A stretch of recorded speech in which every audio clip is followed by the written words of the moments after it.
welcome to Chi Alpha, everybody. All right, today we are going to talk about money. Me the money! Money, please. Yeah, we're going to talk about money. I declare bankruptcy! All right, so our opener question is, what do you easily spend money on? So it's that thing where you're walking through Walmart and you're like, I shouldn't, but that's like, yeah, take my money. I want that. For me, it has always been clothes. I just really, it's just super easy if I see a good deal on something. Also deals. I love deals. But I very easily spend money on clothes, and I also spend money on my kids. That has been a new one for me. Both clothes, but also just things. And I think it's because some of the stuff for kids is so cheap that it's just easy to spend money. So yeah, today, talking about money. All right, the story that we are going to read is gonna be this idea of that the people of Jesus's day are honestly just like you and me. They care a whole lot about their money, and they care about where their money is going, especially when it comes to taxes.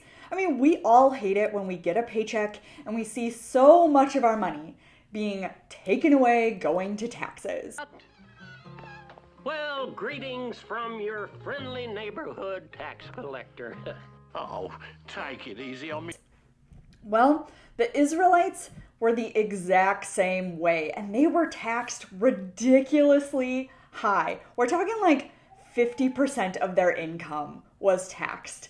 And they were very interested in whether or not they should pay those taxes.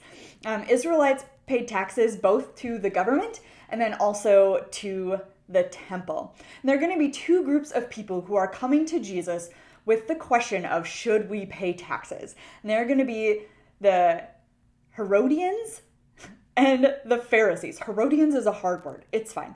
The Pharisees, we've talked about quite a bit, and they are representative of the temple tax and giving to God. So they're part of it. I'm not going to go into too much about them. But the Herodians are a group who are the supporters of the ruling family called the Herodians. You've probably heard the name Herod from the story of when Jesus is born. It's Herod who's the guy who asks the wise men to search for the newborn Christ with the secret intentions of killing him. So Herod is like the last name of this family of rulers in Galilee. And so the Herodians are like a party of supporters that we would have somewhat for like different political supporting party groups of today. And so the Herods would collect taxes on behalf of Rome, and they would keep some of it for themselves and then send the rest of it on to Caesar. And so the Herodians coming and asking Jesus this question would represent the tax of the government. So when they come and ask Jesus if it's right to pay taxes to Caesar, it's like this idea of somebody who would come and ask, Mario? Oh? Does this dress make me look fat? well, here's what's happening when somebody asks that question. We all know. It's a trap! It's a trap! Right? The same thing. The very same thing is happening here.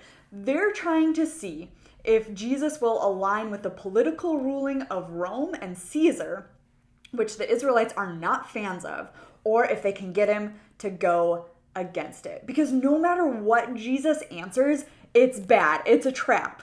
If he says, yes, pay taxes to Caesar, the people are going to think that he is siding with this oppressive government of Rome.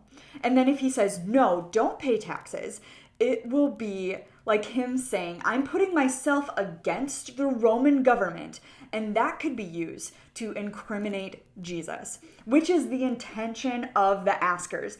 They're wanting to get rid of Jesus at this point. So if they can get him to do either one of those things, one side or the other is going to be against him. And Jesus, as we've seen many times from our study of him, he chooses to go a completely different direction that they had anticipated. He doesn't say, no, you shouldn't pay taxes and you should make sure you give to the church or to the temple. And he doesn't say you should stop giving or like you should give taxes and you should be under this oppressive thing.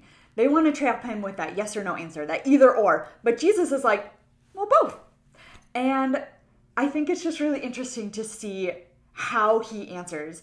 And so as you read today, just notice the genius of the way and the underlying things that Jesus is saying as he answers that question.